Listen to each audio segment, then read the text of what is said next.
Your base of support is mind. All started with mind. In the beginning was nothing, a fire mist. Before anything could come out of it, there had to be an idea, a model upon which to build. Universal mind supplied that idea.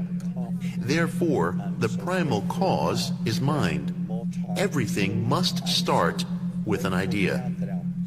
Matter in the ultimate is but a product of thought. Even the most materialist scientists acknowledge that matter is not as it appears. According to physics, matter, be it the human body or a log of wood, is an aggregation of distinct minute particles or atoms. Until fairly recently, these atoms were supposed to be the ultimate makeup of matter. We ourselves, and all the material world, were supposed to consist of these infinitesimal particles, so small that they could not be seen, weighed, or touched individually, but still particles of matter and indestructible. Now, however, these atoms have been further analyzed, and physics tells us that they are not indestructible at all, that they are mere positive and negative buttons of force or energy called protons and electrons, without hardness, without density, without solidity, without even positive actuality. In short, they are vortices in the ether, whirling bits of energy, dynamic, never static, pulsating with life. And that, mind you, is what the solid table in front of you is made of, is what your house, your body, and the whole world is made of, whirling bits of energy. Your body is about 85% water, 15% ash, phosphorus, and other elements, and they in turn can be dissipated into gas and vapor. Where do we go from there? Is not the answer that, to a great degree at least, and perhaps altogether, this world is one of our mind's own creating? Reduced to the ultimate, to the atom or to the electron, everything in this world is an idea of mind. All of it has been brought together through mind. The world without is but a reflection of the world within. Your thought creates the conditions that the mind images. Keep before your mind's eye the image of all you want to be, and you will see it reflected in the world without. Few of us have any idea of our mental powers. The old idea was that man must take this world as he found it. The basis of all democracies is that man is not bound by any system, that he need not accept the world as he finds it. He can remake the world to his own ideas. As French psychologist Charles Baudouin puts it, you will go in the direction in which you face.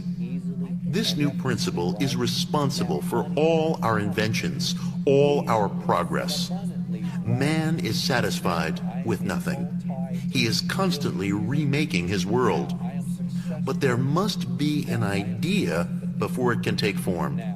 As psychologist Terry Walter says, the impressions that enter the subconscious form indelible pictures, which are never forgotten, and whose power can change the body, mind, manner, and morals, can, in fact, revolutionize a personality.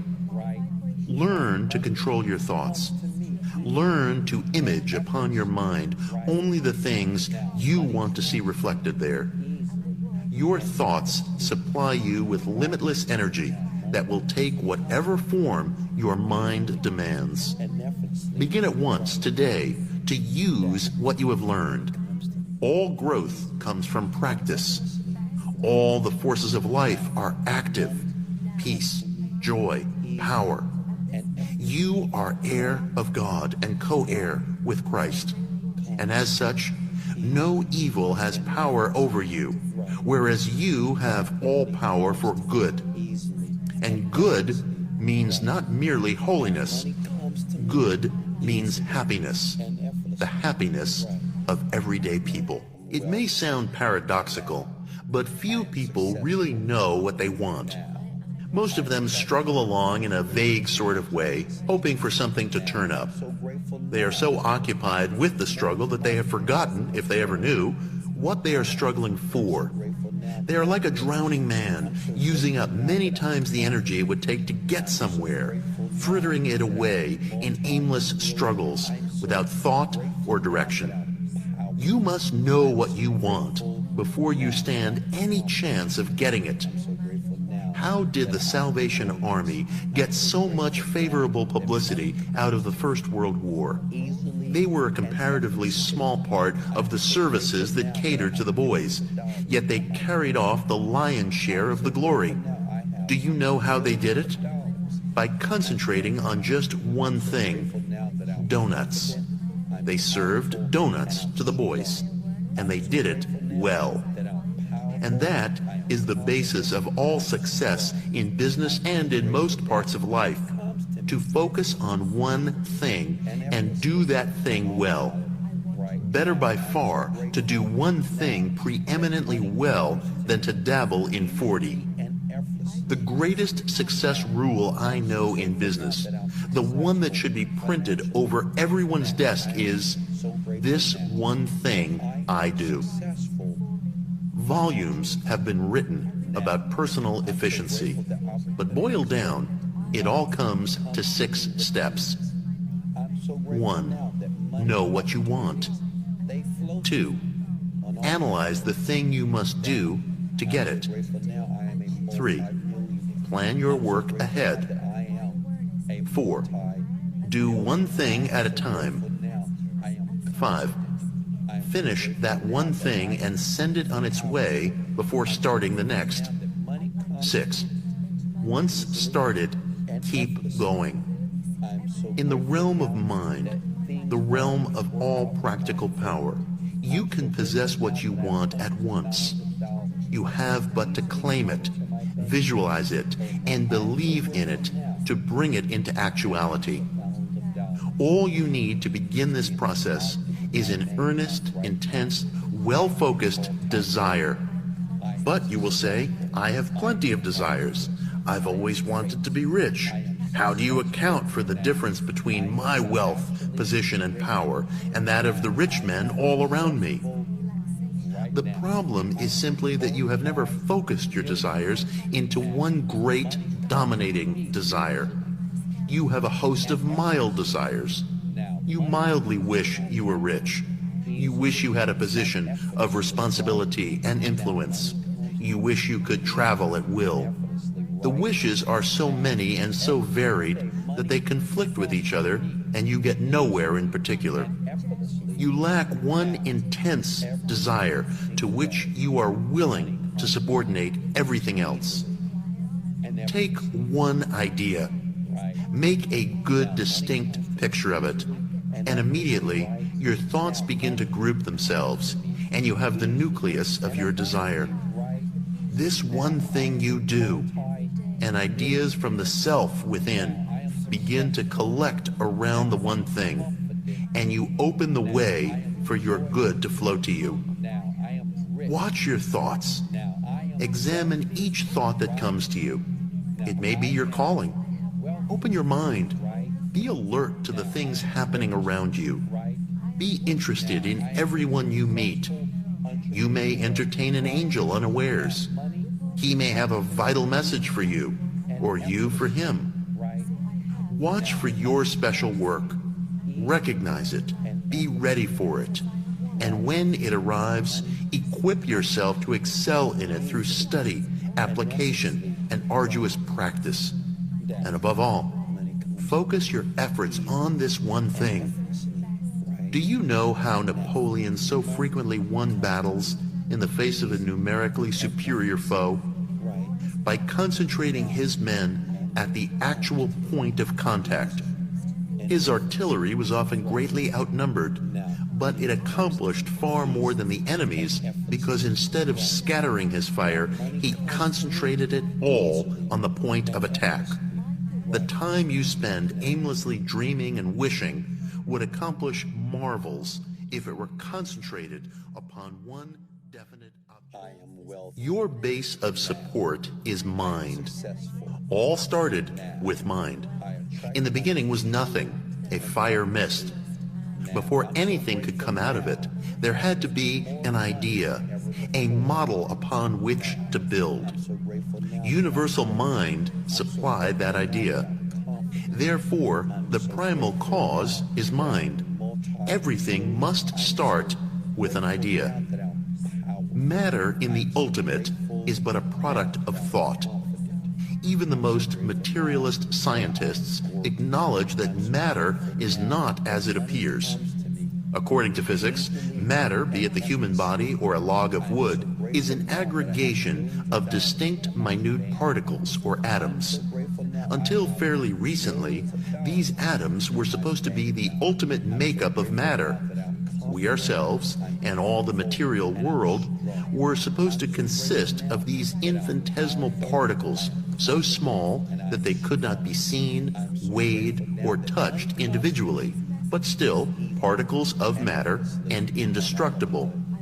Now, however, these atoms have been further analyzed, and physics tells us that they are not indestructible at all, that they are mere positive and negative buttons of force or energy called protons and electrons, without hardness, without density, without solidity, without even positive actuality.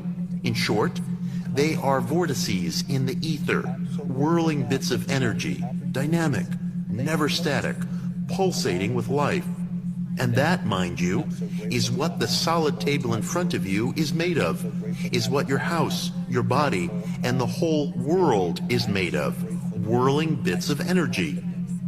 Your body is about 85% water, 15% ash, phosphorus, and other elements, and they in turn can be dissipated into gas and vapor. Where do we go from there?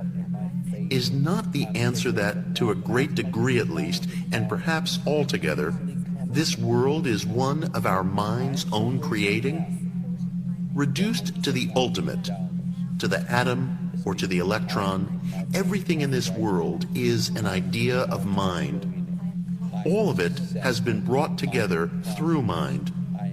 The world without is but a reflection of the world within. Your thought creates the conditions that the mind images. Keep before your mind's eye the image of all you want to be, and you will see it reflected in the world without. Few of us have any idea of our mental powers. The old idea was that man must take this world as he found it. The basis of all democracies is that man is not bound by any system, that he need not accept the world as he finds it. He can remake the world to his own ideas. As French psychologist Charles Baudouin puts it, you will go in the direction in which you face. This new principle is responsible for all our inventions, all our progress. Man is satisfied with nothing. He is constantly remaking his world. But there must be an idea before it can take form. As psychologist Terry Walter says, the impressions that enter the subconscious form indelible pictures, which are never forgotten, and whose power can change the body, mind, manner, and morals, can, in fact, revolutionize a personality. Learn to control your thoughts. Learn to image upon your mind only the things you want to see reflected there. Your thoughts supply you with limitless energy that will take whatever form your mind demands. Begin at once, today, to use what you have learned. All growth comes from practice. All the forces of life are active. Peace, joy, power. You are heir of God and co-heir with Christ.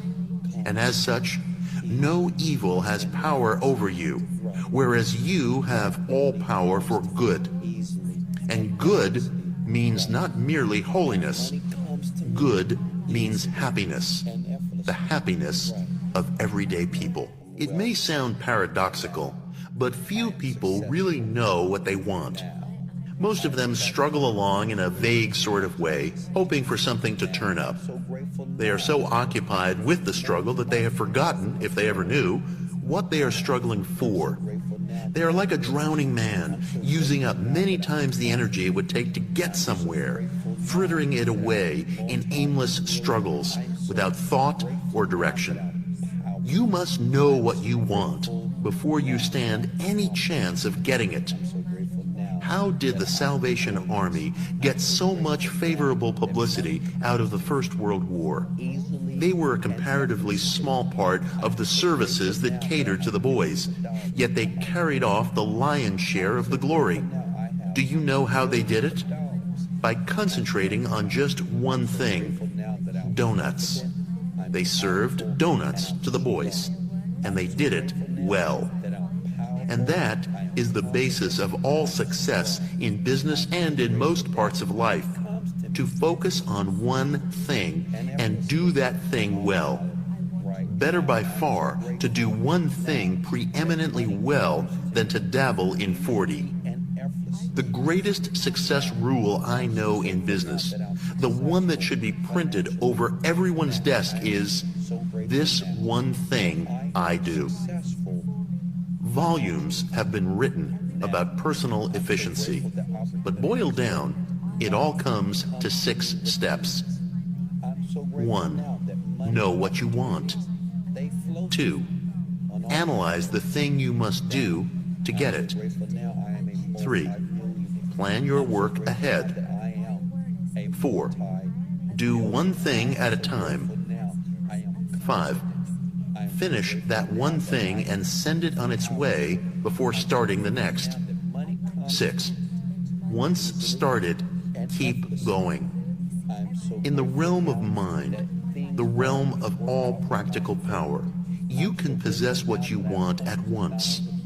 You have but to claim it, visualize it, and believe in it to bring it into actuality. All you need to begin this process is an earnest, intense, well-focused desire. But you will say, I have plenty of desires. I've always wanted to be rich. How do you account for the difference between my wealth, position, and power and that of the rich men all around me? The problem is simply that you have never focused your desires into one great, dominating desire. You have a host of mild desires. You mildly wish you were rich. You wish you had a position of responsibility and influence. You wish you could travel at will. The wishes are so many and so varied that they conflict with each other, and you get nowhere in particular. You lack one intense desire to which you are willing to subordinate everything else. Take one idea. Make a good, distinct picture of it, and immediately your thoughts begin to group themselves, and you have the nucleus of your desire.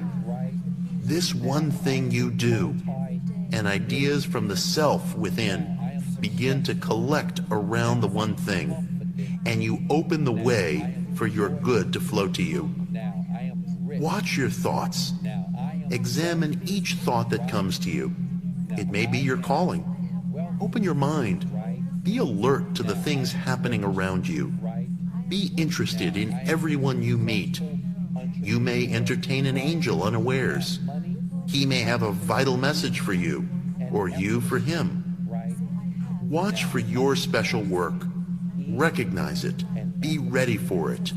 And when it arrives, equip yourself to excel in it through study, application, and arduous practice.